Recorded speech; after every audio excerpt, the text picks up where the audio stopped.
Welcome back, everyone, to another episode of Grow Your Path to Wellness. If this is your first time listening, my co-host Amanda and we host a new wellness guest every week, and our new episodes typically go live every single Sunday.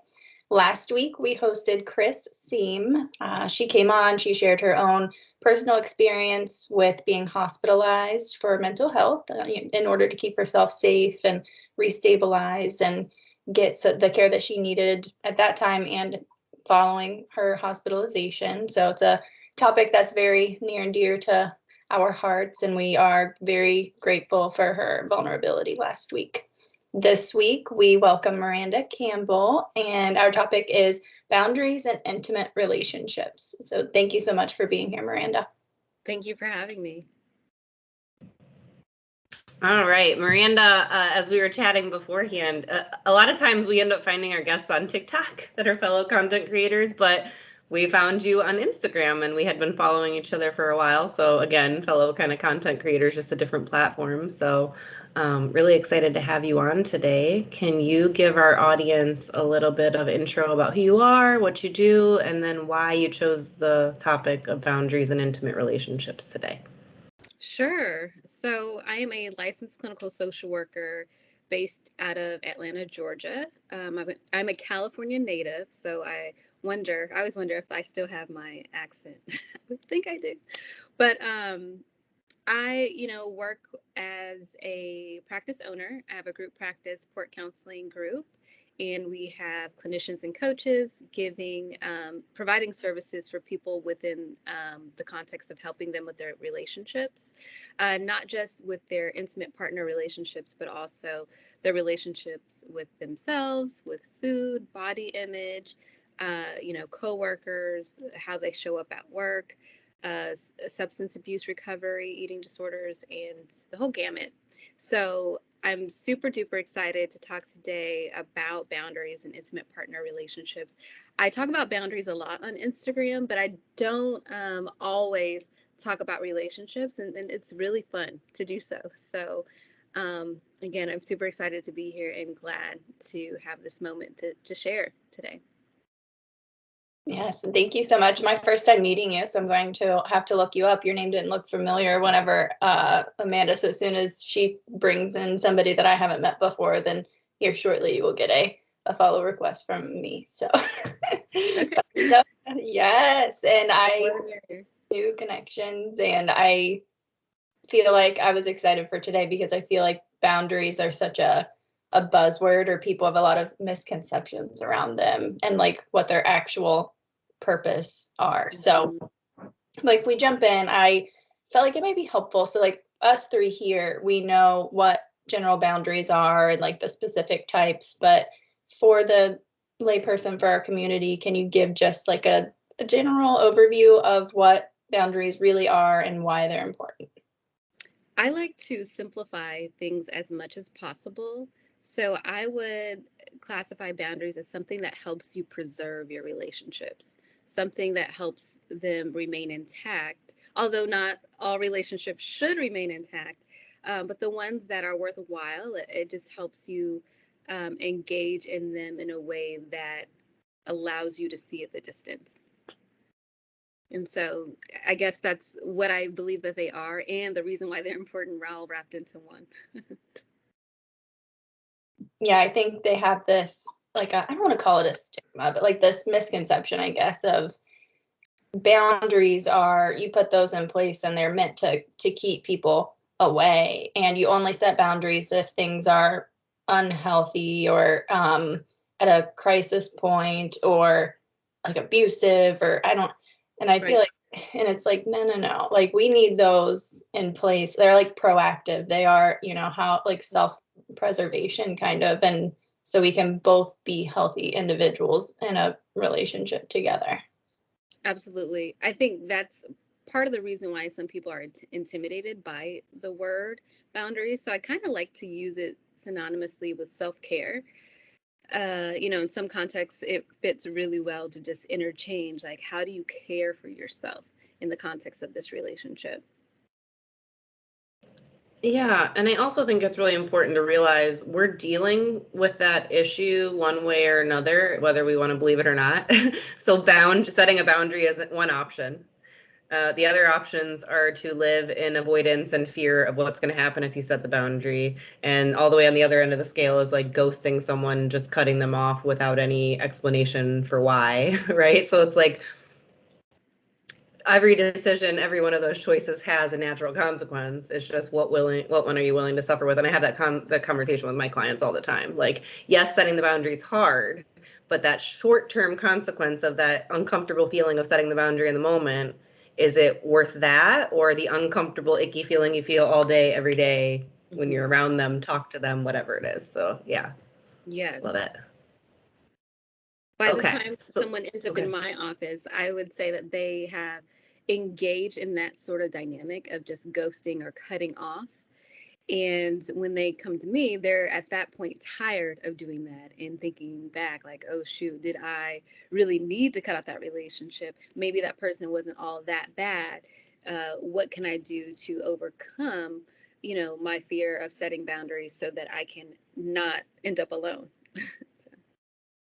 Yeah, and it's definitely a struggle because it's one of those things in life that we normalize on this podcast quite often, is that we weren't given the tools, right? So, you learned algebra and you learned geography and you learned all these really awesome things in school, yet no one taught you how to basically manage your mental health, communicate healthfully in a relationship, all those good things, self-care. So I just like to normalize that for my clients as well, and anyone listening, that you weren't taught the skill, so it makes sense you don't know how to do that, but that's what therapy, coaching, those kind of things can be very beneficial for. Right. So I know something you wanted to talk about, Miranda, was more about boundaries in intimate relationships, and then you mentioned specifically in the first 2 years of marriage, so I'm intrigued to hear your thoughts on that. Yes. So, I come across a lot of content or just things people are saying on social media, and then, of course, in my therapy practice, and just recognize, and then me myself remembering back those first 2 years of marriage, it was a doozy, and people kind of warn you ahead of time and saying, it's going to be hard and you really have to fight for it. And those were great, I guess, warnings per se, but it didn't really give me a lot to do with. Like, I was like, okay, I guess I'll see, And until you're kind of in it, or even on the other side of it, you think back and like, wow, okay, that was hard. And here's what I've learned. And so, what I've learned has really helped shape how I work with clients, and helping them recognize A, what's going on, and B, what they can do to make it better. So I'd say in the first 2 years of marriage, or in the beginning, it doesn't even matter. It doesn't even have to be the first 2 years, but when you make it to the altar, or make that commitment, for those that are not getting married, there's something that goes off in each person's head about like implicit or explicit expectations that they may not even know to talk about. And they may have sought premarital counseling, but I just don't feel like you can flesh it all out, because I feel like there's certain parts that just are not in your awareness. You have this thought or notion in your mind of like what married life is going to be and what you expect from it, how it's going to feel. And so the moment that something feels the opposite of that, or looks the opposite of that, that's when sometimes we can panic. And those of us, and I guess I'm going to kind of have a loaded response here, those of us who did not show up in the relationship with a secure attachment really struggle.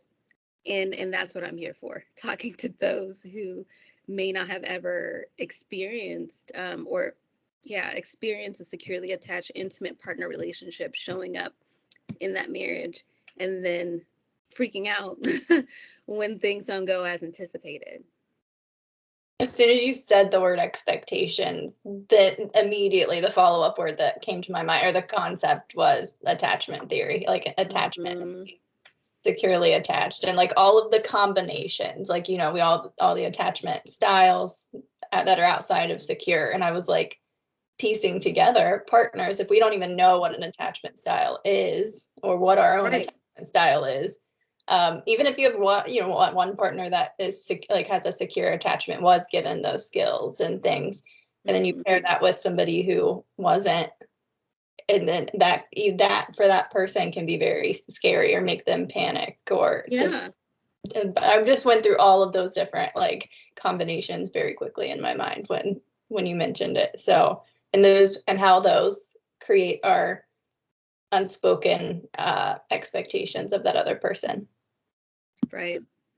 And I would say that, no one would disagree that you're going to have arguments, right?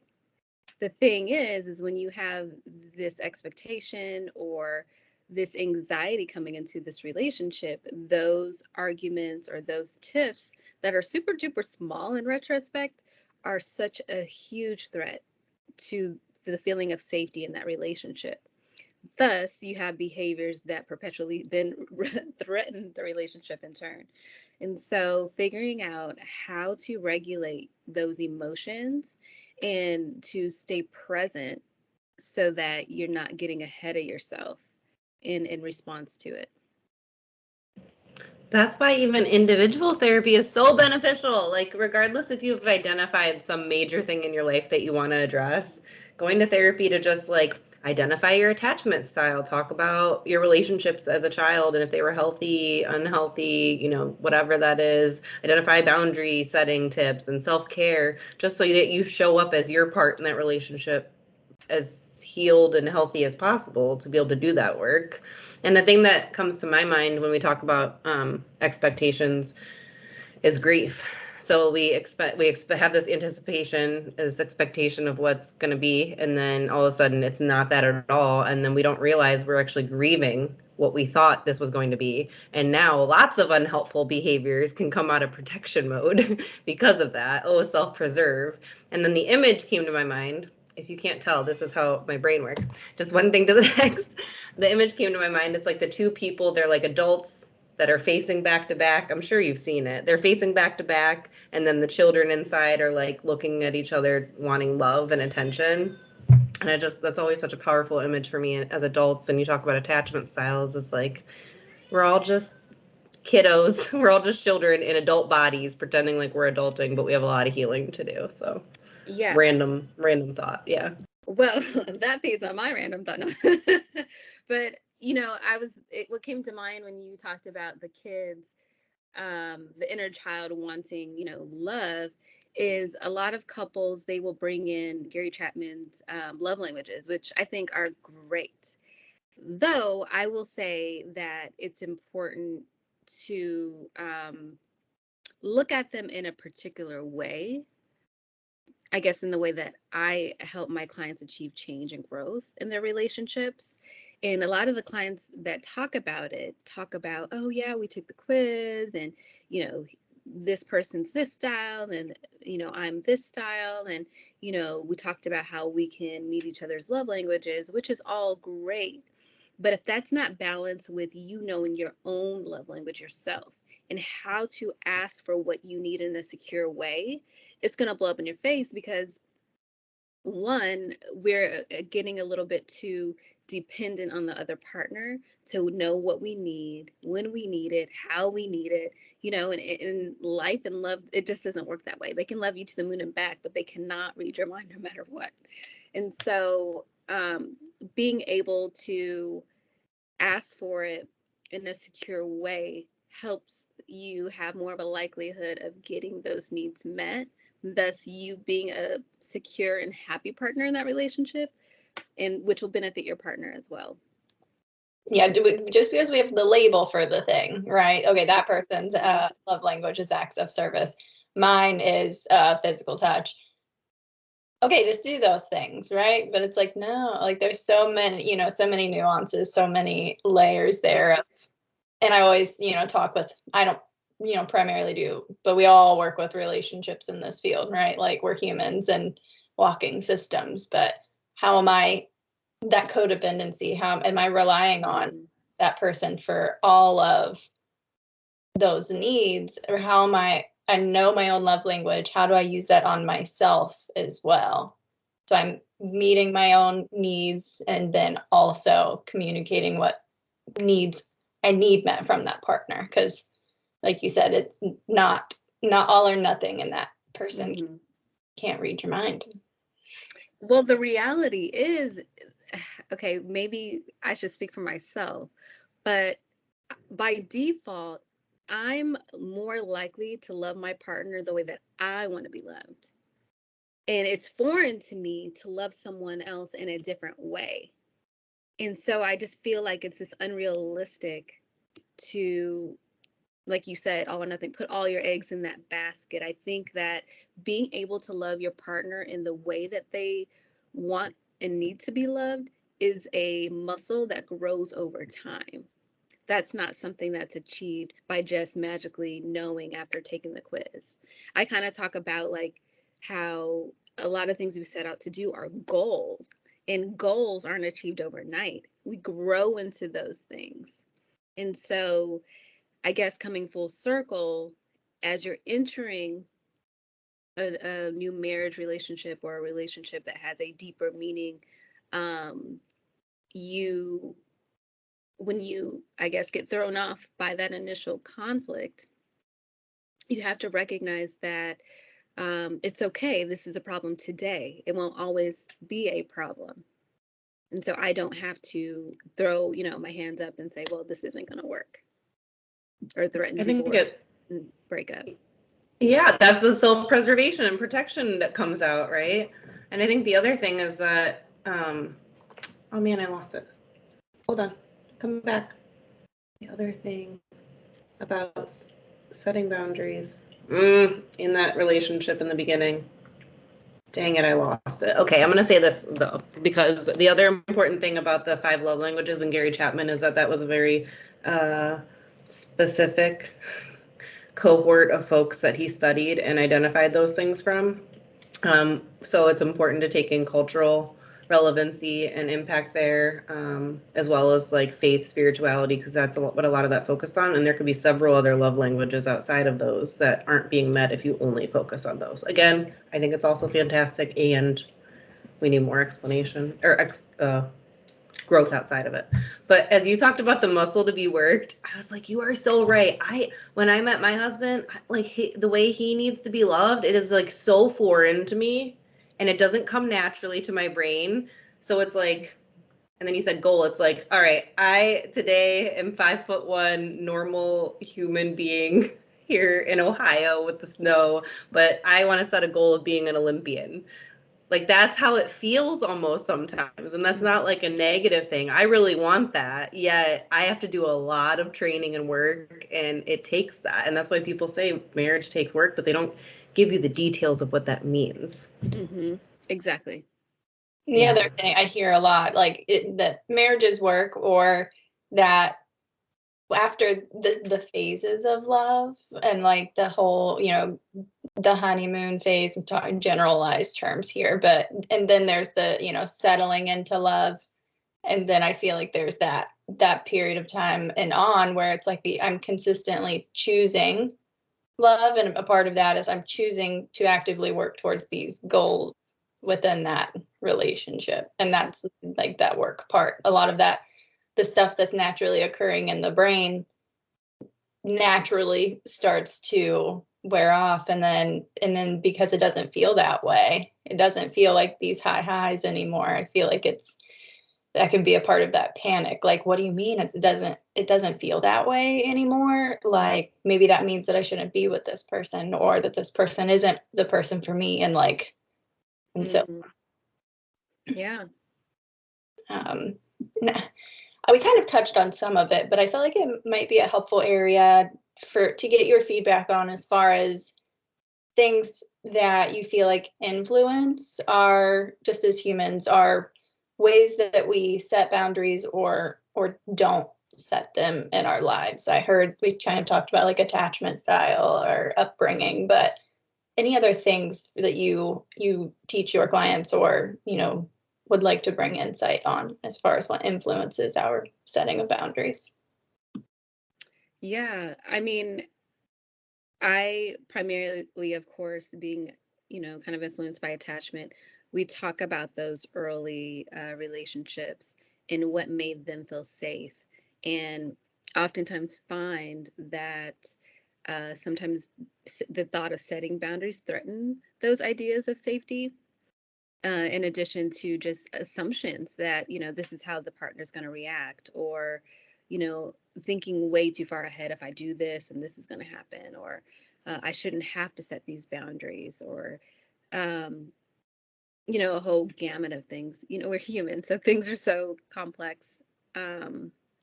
And have different intricacies, but I think those generally have to do with why we struggle or don't initiate the setting of boundaries in a proactive way. Do you feel like for those that are in that first 2 years of marriage, I don't want this to feel like a putting on the spot kind of thing, but like common things, like if you get clients that come to you and they are in the first 2 years, is there anything pretty specific with boundary work that you really promote or, hone in on that period of time? Just really communicating them, or even identifying them, right? And so if someone hasn't really stopped to slow down and think, okay, I actually can say something, or I can have a preference or a desire or a wish, to really flesh that out and think about it in a broad way, so that they're not, saying, oh, no, this is my boundary. And then the next week it's, no, this is the boundary, and floundering, but really have a strong sense of what that is, and then being able to communicate it with their partner. A lot of the boundaries go unspoken. Can you give examples of what some of those boundaries might be? So boundary, especially in the context of a new marriage, could be related to who does what in the house, or what are the relationship norms now. So before, when we were dating, it was okay for you to stay out until this time. But in my mind, I'm thinking a partner doesn't do that anymore. But we didn't talk about that. It was just assumed that we would figure it out. It could be, relationships with in-laws or friends as well. Um, Figuring out, what's safe to share with others and what's not. And so that's a huge one. I always get kind of concerned when a person is a bit too black or white on that. Like, I'm not going to share anything with anyone else, because I'm like, well, that's very siloed. How do you get support outside of your partner? But at the other extreme, it's really troubling when they're sharing everything with other people, in taking others' opinions way too seriously or too hard, when the other people Especially if, I was just going to say, especially if you haven't talked to your partner yet. Oh, yeah. Right. Right. It's like, do they know? Yeah. Have you ever expressed this to them? The amount of times I've asked that, I'm like, have you told them that? Or have you let them know that bugs you? And they're like, Yeah. no. It could be a marriage, it could be friends, it could be whatever. And they're like, no. And I'm like, why? Right. And then we have so many different reasons for why our worldview and our schema, and we're all products of our environment. So put in trauma or attachment, all sorts of things play into that. So, or they'll say like, well, I got mad, so thinking that their outward display. Yeah, like, well, I got mad, or like we talk about those concepts of, how do we handle conflict if it does come up, like the stonewalling or the, flooding our other partner, or it's like, well, I did those things, so they should know. And I said, as soon as I hear the word should, I'm like, we're asking that person to then read our mind and think, and it's like, no, like the more assertive, and I feel like that too has an attachment for people whenever we talk about having an assertive communication style. They're like, right, looked at as like aggressive or something, and I'm like, no, we can save so much time, energy, conflict, turmoil, hurt, if we can just get right there. It's not meant to be cold or abrasive. Like, it's quite the opposite. Right. They're picking one already again, right? Like there's passive, there's assertive, there's Yes. passive aggressive, there's aggressive. So you're already doing one of them or a combination of them because no one taught you or you didn't have the time to self-reflect and research and figure it out yourself how to communicate that way, right? So like we're already choosing one of them and it's like, is that serving you in your relationship? No? Well then what's the worst that could happen with trying another way, right? Mm-hmm. And I know probably all three of us, like, just because we're in this field does not mean that we are not human, right? Like, I'll catch myself right in one of them and I'm like, yeah, okay, there it is. Like, I'm going to go back into the room. I'm just going to say whatever it was. Like, my good old I statements, we use them all the time. Like, We are Yes. all works in progress, that's for sure. As you were talking, when you said something about identifying your own needs and being able to communicate them, I'm like, I was raised to be independent and not ask for help. So that is like Right. an entirely foreign thing to me. Mm-hmm. So yeah. Oh, this is such a Yes. good chat. Was there anything that we didn't touch on with our bullets or anything you specifically want to make sure our audience got out today as we chatted before we kind of wrap up here? And then if not, is there any kind of like mantra or words of wisdom or anything you want to leave them with? Well, when you talk about like growing up being really independent, I can totally relate to that. I didn't want to be in the position of needing anything from anybody. And so, what's come up for me lately is just putting more value on the ability to co-regulate. And, our culture is so like self-regulation, do it on your own, and you don't need anybody. And, thinking of Will and Jada, like, I was thinking, man, he talks about how just not needing anyone else to be happy. And I was like, yes, like that is it. That's the key. But, recently, not to say that that's not true, like you are responsible for your own happiness, but there's also some value. The whole point of being in relationship with one another is to be able to depend and rely on the other person too, in addition. And so not just being able to self-regulate and then let the other person, figure it out on their own as well, but recognizing that co-regulation can help diffuse some situations as well. So some examples of co-regulation could be, if my partner is in distress, me prompting them to use coping skills that I know are effective for them, or giving them a hug, an extended embrace, or modeling, maybe taking that deep breath. We do that with our clients all the time, taking a deep breath, or even saying out loud, man, that must be really hard, or what's coming up for me, that this feels really heavy. Does it feel heavy to you too? That's a form of co-regulation, and not losing sight that those are valuable tools as well.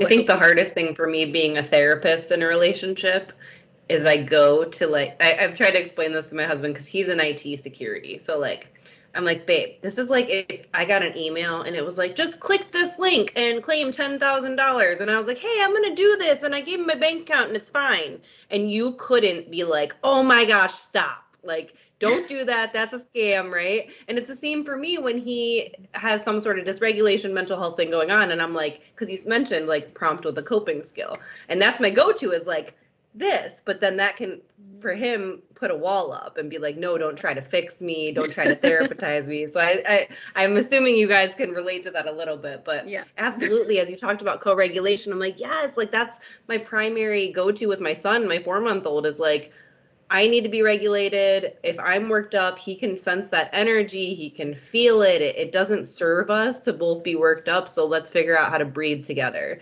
And the embrace, the warm embrace, like with my husband, we go to that often because we know that like our chests are going to naturally, our heart rate is naturally going to slow down together as we breathe together. So I appreciate you bringing up co-regulation. It's so powerful. And there's science behind it. It's not just like a woo-woo thing.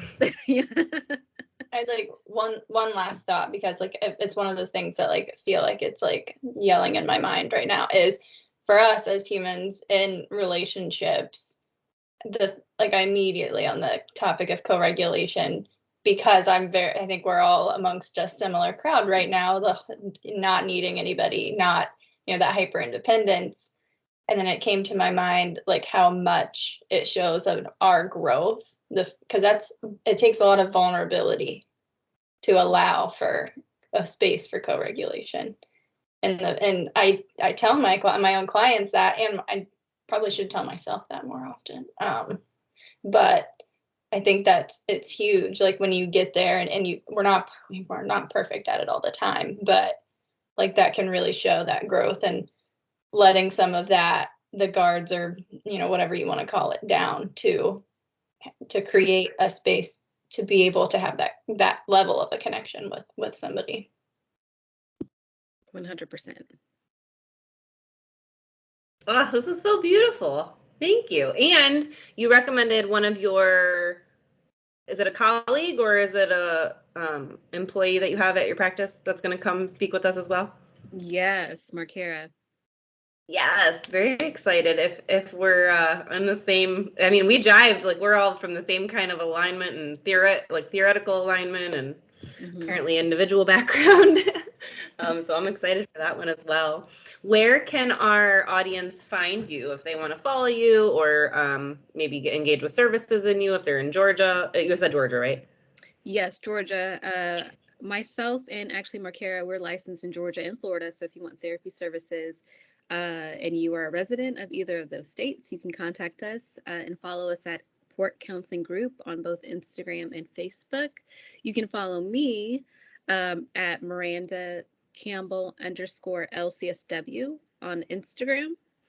And I work with people, in all states with coaching if therapy is not something you're looking for. So awesome.